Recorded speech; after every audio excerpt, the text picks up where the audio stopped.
Hello Internet, Seth Skorkowski, and today we're going to be looking at the newest incarnation of the classic role-playing game, Paranoia.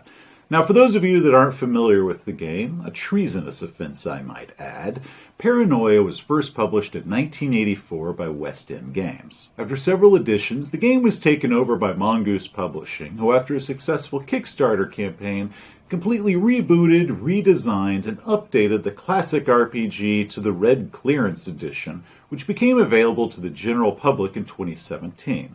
And that is the edition we're going to talk about today. Hey, and I'm Jack, the NPC-1, Red Level Troubleshooter, and I'm here to make sure no terrorists, mutants, or traitors get a hold of this information. Alpha Complex must be protected. For those of you not familiar with Paranoia, the setup is that long ago a terrible event occurred. Now, what was that event? Yeah, that's classified. No one is allowed to know that. In fact, I don't think anybody does know, but that's not the point. The point is that the outside world is inhospitable. After this classified event, humanity moved into Alpha Complex, an enormous utopia. Alpha Complex is managed by a super intelligent computer known only as the computer. Better known as Friend Computer. The computer is your friend. At least, that's what it tells us. The players are all clones that are grown in vats, and each is installed with a little computer inside their head called a cerebral cortex. The cerebral cortex acts as a video recorder, a heads-up display, and a direct link to the computer.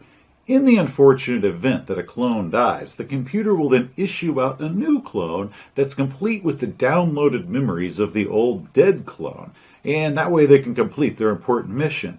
And each character begins the game with 6 clones. However, the world isn't as perfect as one might think it is. Aside from terrorists and traitors that are dead set on overthrowing Alpha Complex, mutants and secret societies have sprung up as well. The computer has become extremely paranoid, and that paranoia has infiltrated every aspect of life inside of Alpha Complex. Whoa. Calling Friend Computer paranoid sounds like something a traitor would say. Just let me fill out this elaborate traitor reporting form and then you are in for it, buddy. Additionally, Alpha Complex is rife with things that are breaking. Whole sectors will occasionally flood, power outages are common, doors won't open, and a whole list of other things are going wrong all the time. All of this is made worse by the fact that everything is drowning under mountains of weird bureaucracy that is packed full of errors, corruption, and incompetence. Oh, you are racking up the treason stars now, buddy. Once I find my pencil, you are going to have to report yourself in for execution, and I can't find my pencil. Aw, dang. Losing my pencil is treason. I tell you what. I won't report you this time as long as you don't report me for losing my pencil. Probably the best way to describe Paranoia is if you took the idyllic worlds of Logan's Run, Brazil, 1984, and just cranked that on up to 11. It's a comedic sci-fi game and a whole lot of fun to play. So, let's talk about the game. The Red Clearance Edition is available as both a box set and a PDF. Now, for full disclosure, I was sent a copy of the PDF by DriveThruRPG to use in this review. I have links below to the DriveThruRPG site for anyone that's interested in picking it up. Both versions contain 3 books: a Game Master's book, a Player's Handbook, and finally a Mission book with several starter adventures inside. There's also character sheets. The physical box set includes 6 character sheet dry erase cards, which are really, really cool, and I absolutely love these things. The physical box also comes with a few dice, one being the dreaded computer die. Okay, calling the computer's die as dreaded is most certainly treason. Maybe I could kill someone and take their pencil. Then I could fill out my report. Now that's all pretty standard RPG stuff. The biggest thing that makes the newest edition of Paranoia different is the cards. Both sets come with a huge assortment of cards to use. Action cards, equipment cards, possible mutant powers, secret societies, troubleshooter bonus duties, and the highly coveted number 1 player card. The rules are a bit weird at first, and I admit that I had my reservations about them. However, we quickly got used to them, and my test players and I had a great time playing this with a ton of laughs. However, due to security risks, I can only discuss the finer details of the game to those that Friend Computer has deemed trustworthy. Thankfully, in its infinite wisdom, and thanks to our cerebral cortex, the rest of my review will only be viewable to those the computer is confident is not a traitor, mutant, or terrorist. So if you can see the rest of this video, the computer appreciates your loyalty. For those of you who can't, please stand by as a blue level team of troubleshooters are on their way to lead you to the nearest execution station. Have a nice day. Okay, citizens, I am happy you're still with us. As you've probably guessed by now, the world of Paranoia is an extremely satirical, over-the-top dystopia. While state-of-the-art when it was built, Alpha Complex is now falling apart. It was never meant to be used this long, and everything in it is just breaking down. Unfortunately, the supercomputer AI that oversees all this is now completely insane and exists in complete paranoia of mutants and terrorists that may or may not even be there. Saying the computer has a few bugs in it is an understatement.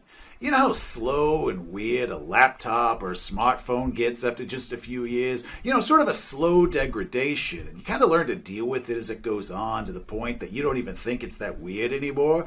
Yeah, now imagine that over the course of centuries. Alpha Complex is so old that no one, not even the computer, knows how old it is. A glitch stopped counting years back at number 214, and now every year is 214, and it's been that way as long as anyone can remember. Now, many game masters and players over the years have perceived this insane computer as somehow being malicious or evil, and I don't know if that was something that was described that way in a previous edition, or if that's just a really common misconception, but it's not the case at all. Don't think of the computer as being like Gladys from the Portal games. Think of it as Clippy. Do you remember this little bastard? Clippy always meant well. He sincerely did. But Clippy was also an annoying idiot that chose the worst moments to interject himself into your life and offer useless assistance. Now imagine if Clippy ruled every aspect of your life. It's all powerful, and the punishment for refusing its help or saying that it's incorrect, that its assumption that it needs your help, is execution. And thanks to our cerebral cortex that are installed in everyone's head, the computer can interject itself into your life anytime that it feels like it. Whenever a player attempts an action skill, they roll their dice. One of those dice is the red computer dice, and if it comes up 6, in this case a little computer symbol, that means that at that moment the computer has decided to take upon itself to interject itself into your character's life. This could mean that it's now given them an 80-question survey as to which flavor of bouncy bubbly beverage they want to have in the cafeteria, and they can't do anything else until they complete this 80-question survey that's now a pop-up in their field of vision, and they literally can't see anything else going on in the game until they've completed the survey.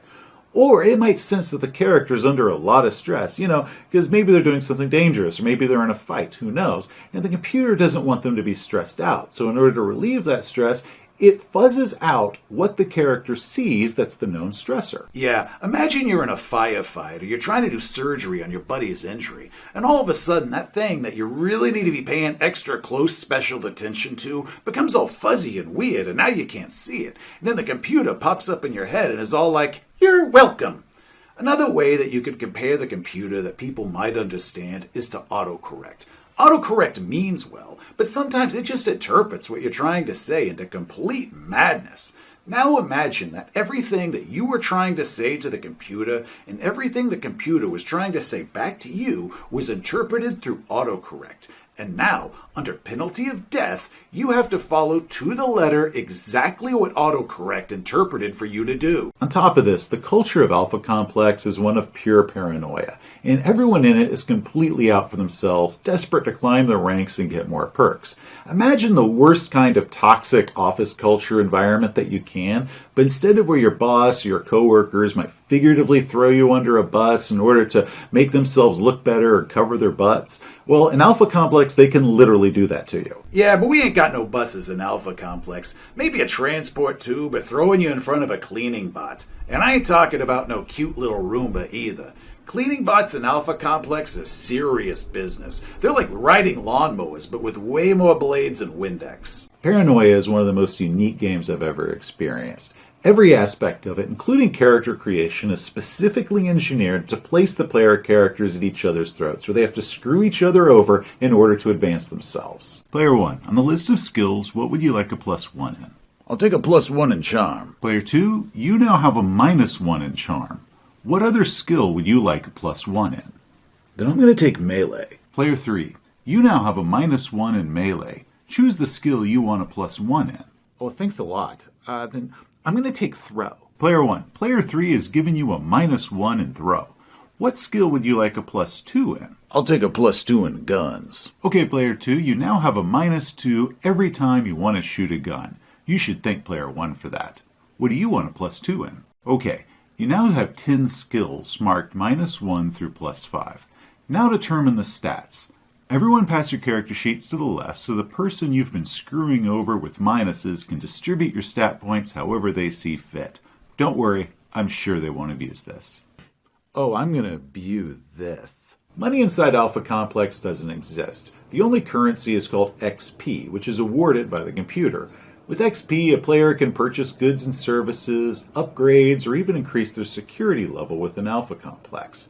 Most troubleshooters will begin at red level clearance, but can buy their way to orange and then yellow, and eventually, maybe one day, all the way to ultraviolet. And don't you be asking what XP stands for. That is classified, which also means none of us have any idea. Many actions are determined through action cards, which are issued to the PCs through a complex system of algorithms and super science, and is in no way completely random and subject to shuffling and redistribution by the game master, whenever they feel bored or just want to start screwing with the players. Combat, including initiative, is done as this elaborate bluffing game between the players. Actually, the technical term that the rulebook uses isn't bluffing. It's lying. Players lie to one another in order to seize the initiative and therefore all the glory. This is one of the parts that was a bit weird for me to get used to. The rulebook even says that it's weird, but to trust it and give it a try, and I do admit that it actually works to great effect. The next thing about Paranoia that was very unique is that there is a lot more improv to the storytelling than I found in other RPGs. And I don't mean just improv that the game master has to do, but also improv that the players get to improvise the story as well. For example, one combat card gives the player the ability to decide that there's now a nearby hiding place. They get to decide what that hiding place is and how they want to use it. They literally take control for a moment and rewrite the scene. Another lets the player introduce 4 random NPCs to the scene. The player then decides how these 4 NPCs will affect that single round. After that, the GM controls them. But for a brief moment, the player introduced 4 people to the scene that the GM hadn't planned for or anticipated.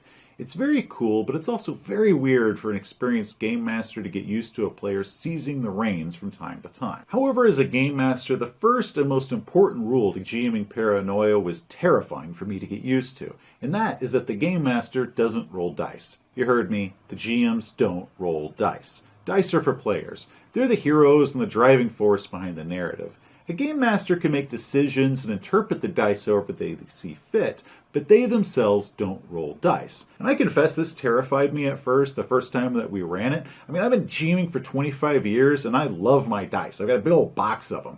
However, I also admit that in Paranoia, the no dice system actually works pretty well. Our first adventure was a huge hit. Both me and my players loved it, and I'll be reviewing the adventures from the adventure pack on another day.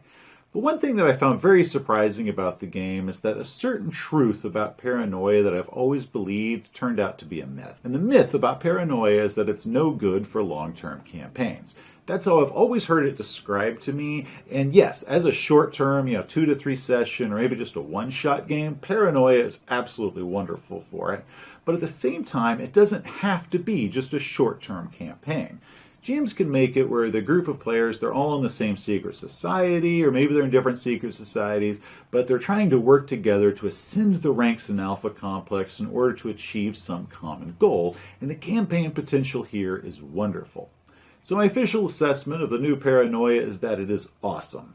It's a weird game, but extremely fun, and most importantly, very, very funny. I give it a thumbs up. So do I. But to not give it a thumbs up is also treason. But after all, according to the computer itself, fun is mandatory. There are a few add-on items that Mongoose Publishing has released for the game, including a few new adventures, as well as additional card decks for new mutants and more secret societies. One criticism that I do have is that while the new decks are available as print-on-demand for anyone who wants to purchase them to add on to their existing set, at this time, people who purchase the PDF version of the game can't just buy the cards as being pre-printed. They have to print those themselves. Now, hopefully Mongoose Publishing will soon offer a print-on-demand version for the regular card set, because printing them off the PDF version is just a total pain in the butt. And that is literally my only complaint I have about the new Paranoia system at all, and Mongoose can easily fix that. Hopefully they will. Hey, thanks for watching. If you enjoyed the review, please give it a like. If you want to see some more of our reviews and other videos, just hit that little subscribe button. Until next time, citizens, stay alert, trust no one, and keep your lasers handy.